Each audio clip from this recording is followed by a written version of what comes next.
Hi, I'm Avalon Starlight, and you are listening to the Rebel Unicorns podcast. This season, I'm super stoked because we are talking about something very near and dear to my heart, chakras, and how they can completely transform your life and your business.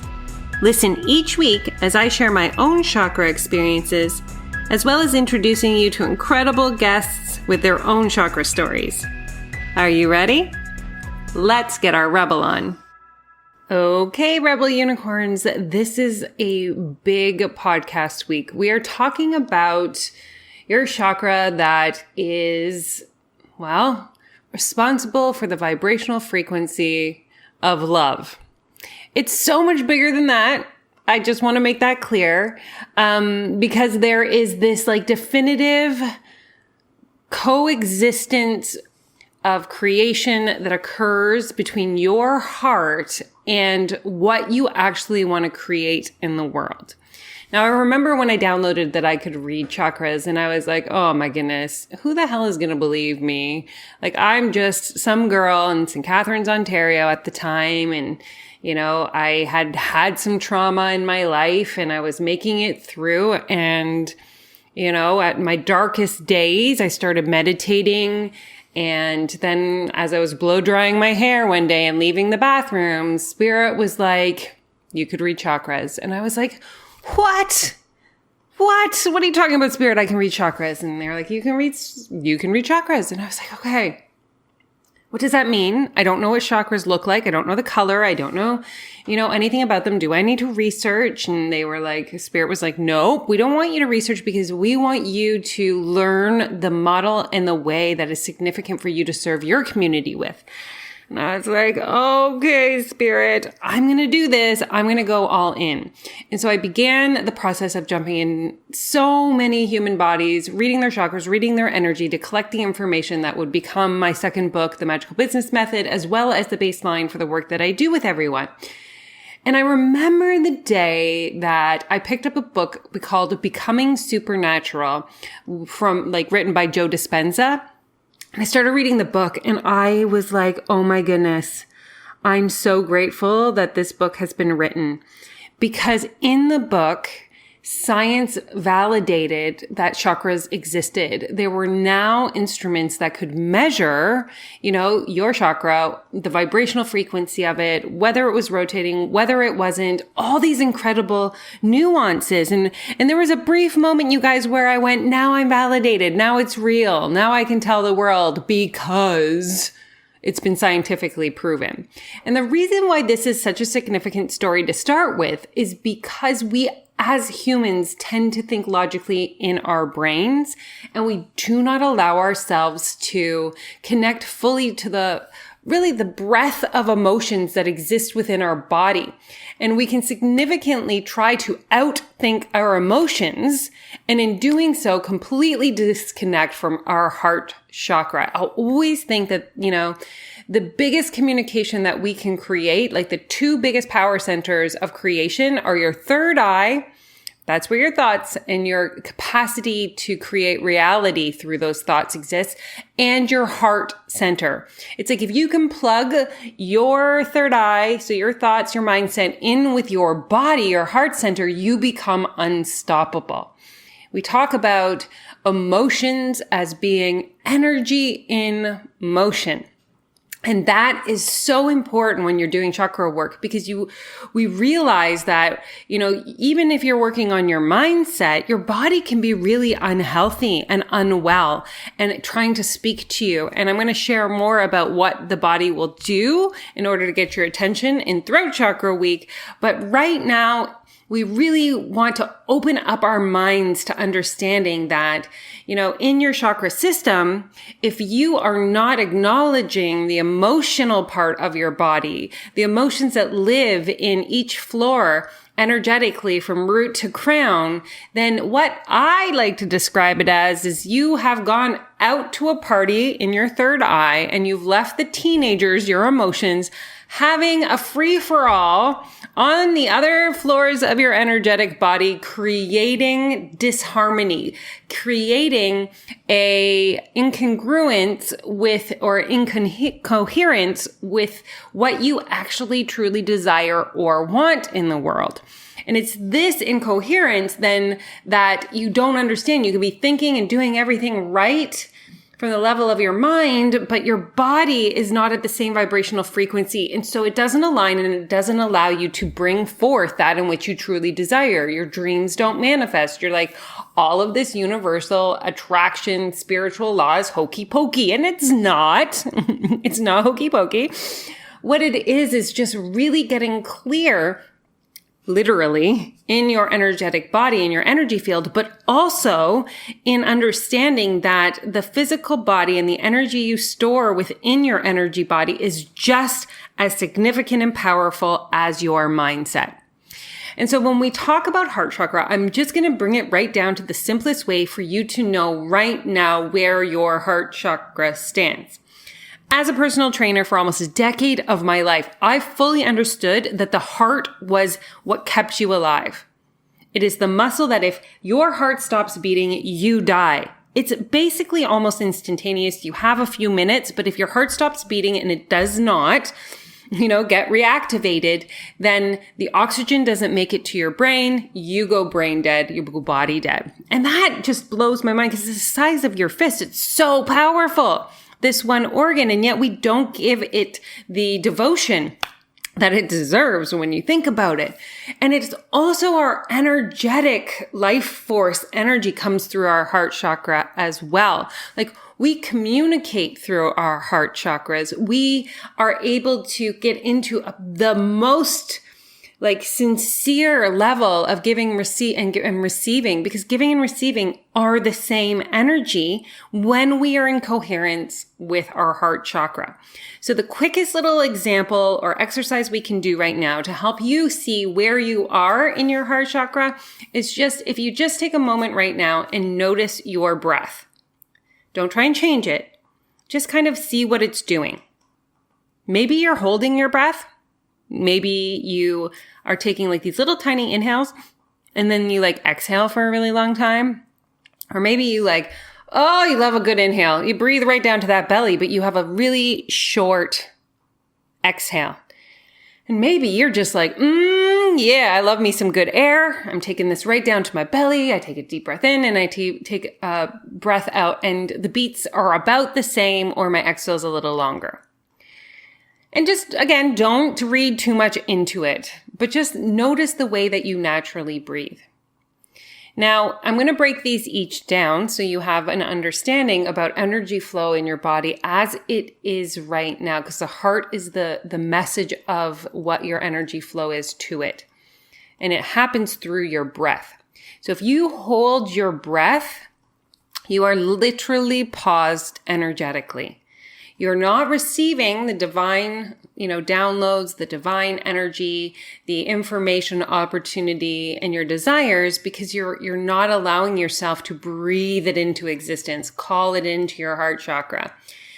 And if you, again, are paused in breath, you're not exhaling either, right? So there's a great protection going on in your heart where you don't even feel safe putting yourself out there, putting your message out there, putting your, desire out for those to hear, because, whether it's trauma or something's happened in your life, you just don't feel safe or protected, and therefore you keep your energy to yourself. And that's a little, idea of where we're going with the different types of inhales and exhales as well. But if you're paused in your breath, you're paused in your life energetically. When we get into inhaling and exhaling, and you have a short inhale and a long exhale, again, you're not allowing yourself to receive. And think about this, at the level of when somebody gives you a compliment, do you receive it with ease, with just a sincere thank you, and allow them to exhale their devotion and love to you, or their kind words, and you receive it with devotion and love? Because this is where giving and receiving is the same. That energetic frequency that they're bestowing upon you, when you receive it, for them to have the experience of giving that energy, That's what we call like a beautiful love fest or vibrational coherence between two people.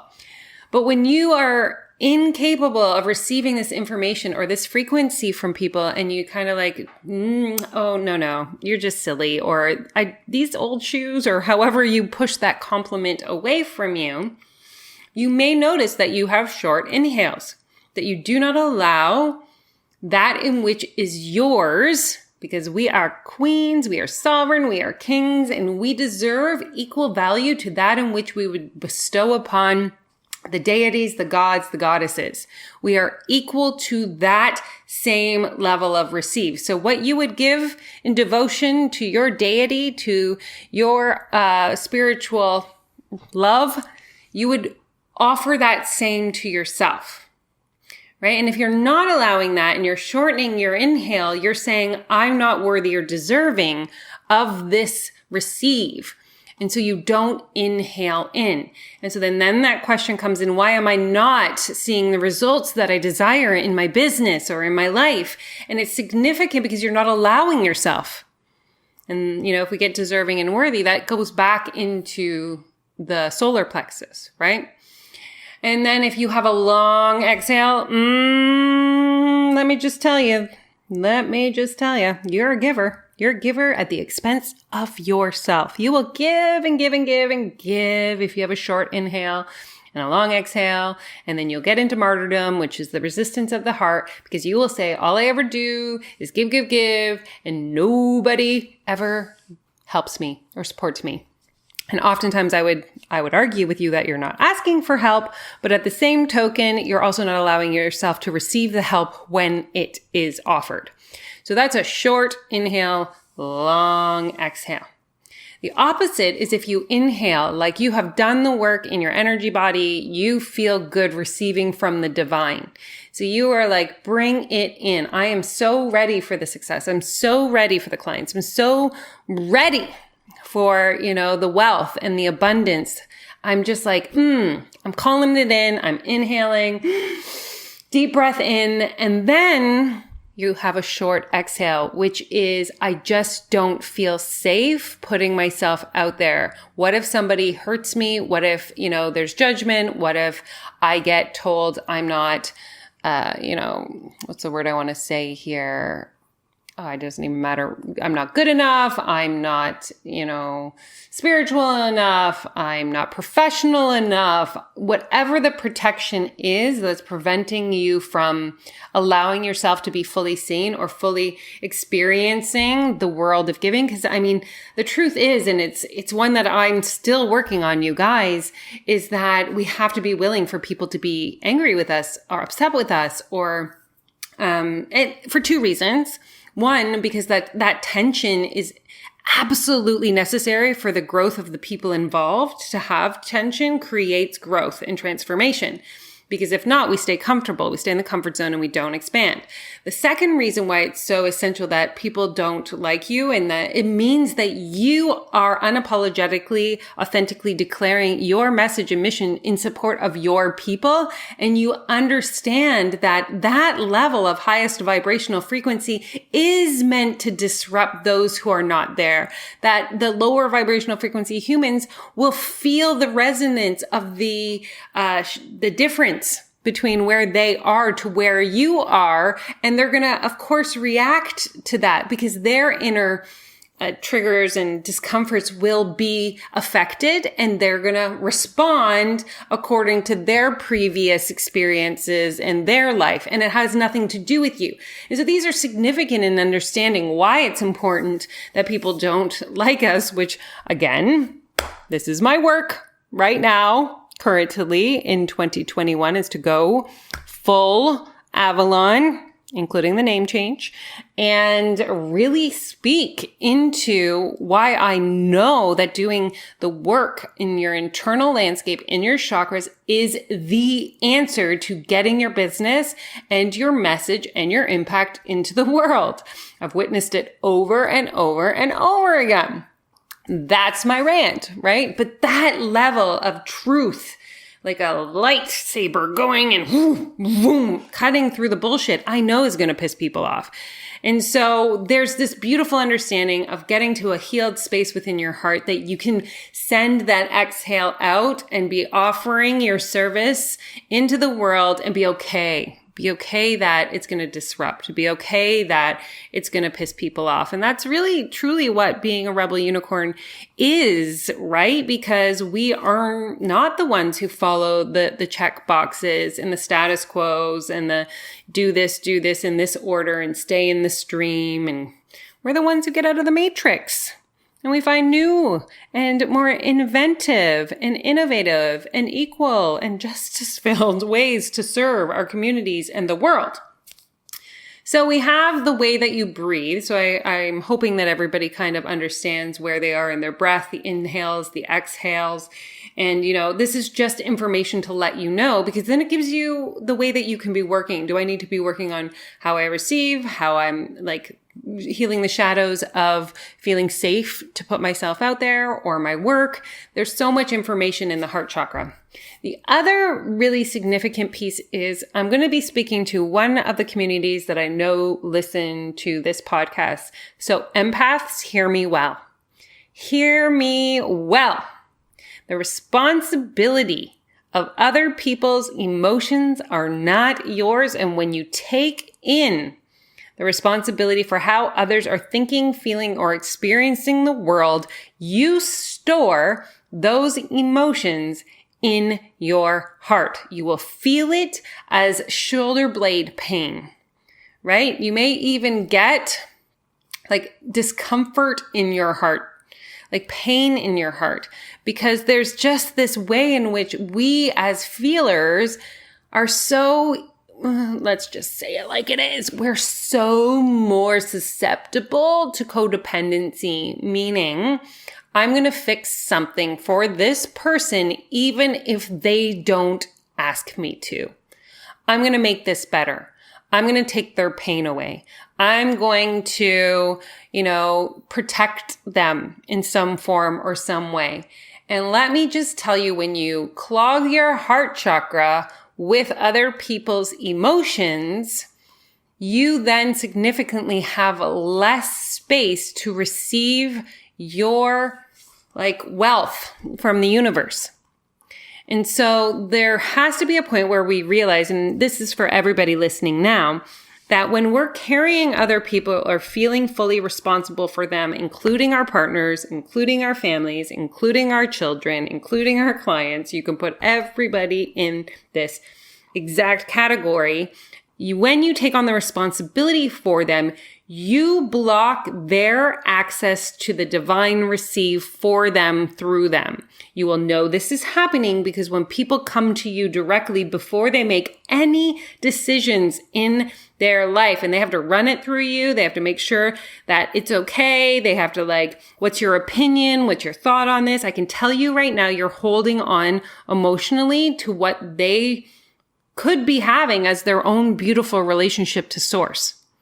And so there's a willingness in our energetic body to release those we love, and it's with love, from our hearts and back into communion with spirit in their own form and way. Now, I had to come to that realization in a very, I grew up around mental illness.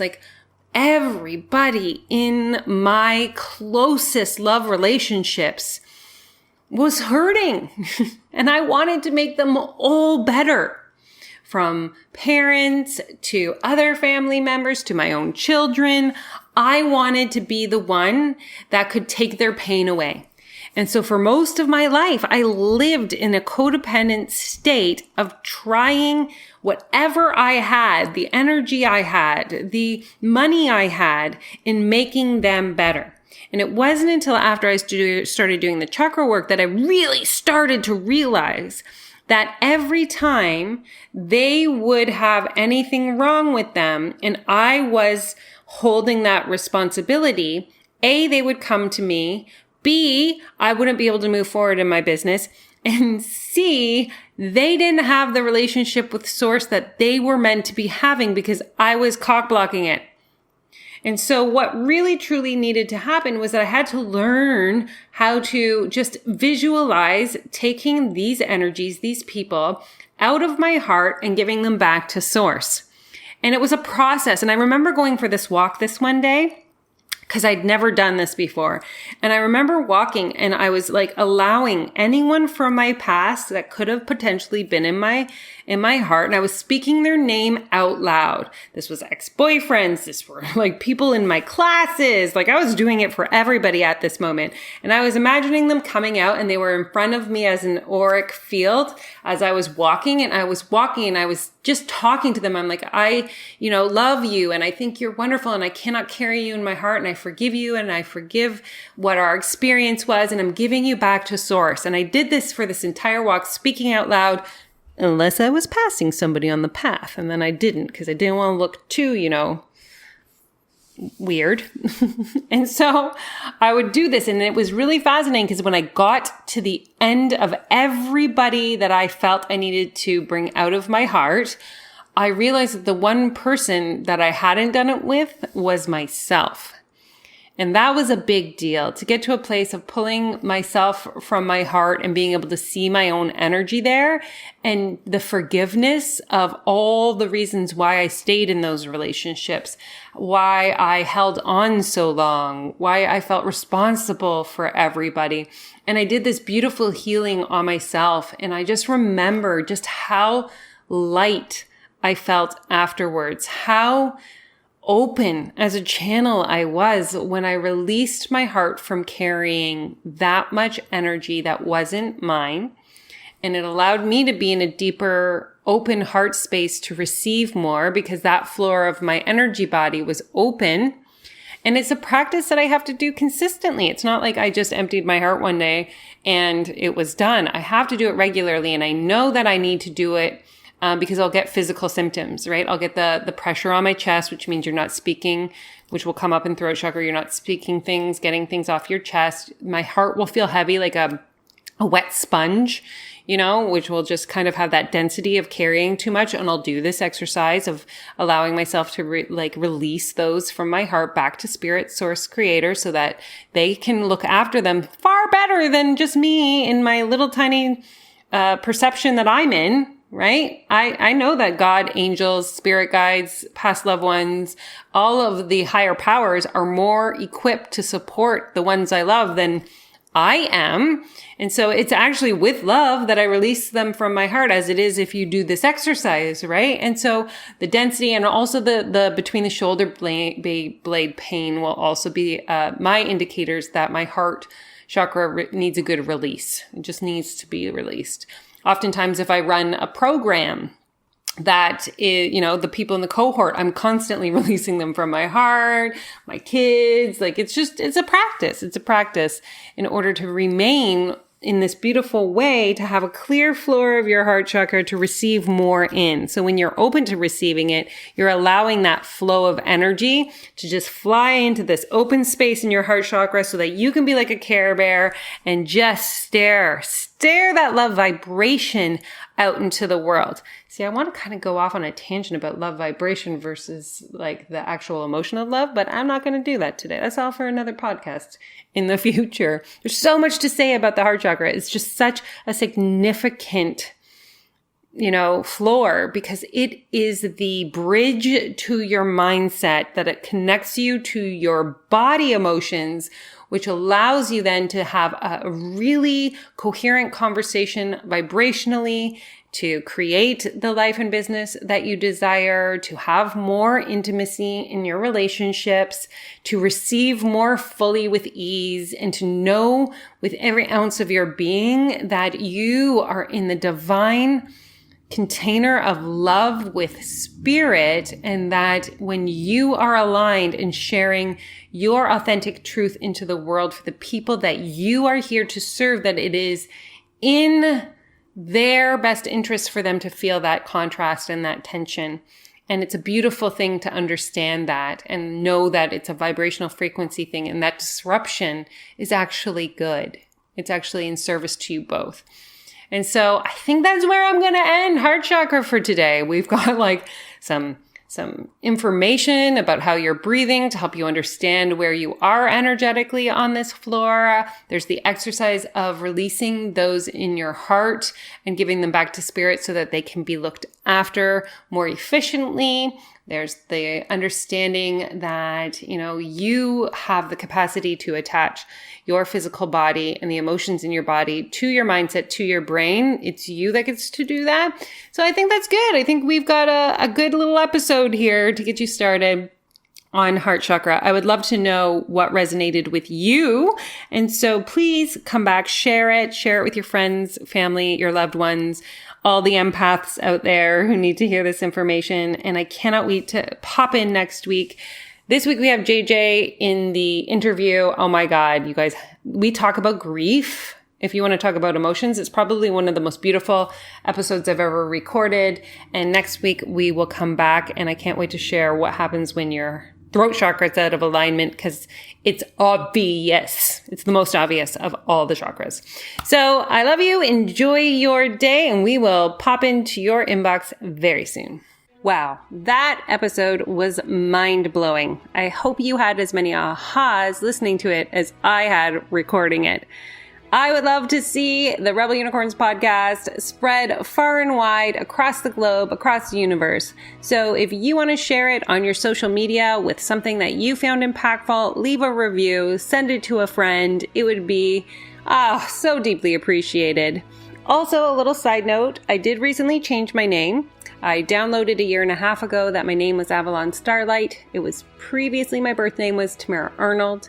And if you're interested in learning what your Rebel Unicorn house is, oh yeah, there's a quiz for that. Think Harry Potter, except you're sorted into how you are impacting the world with your Stardust and what energy you're here to shift and change. You can find out your Rebel Unicorn house at www.tamaraarnold.ca/quiz. Let me know, tag me in social media, send the quiz out, and join the Rebel Unicorns Facebook group to be in a community of like-minded spiritual entrepreneurs who understand that when you shift your energy, you transform your business.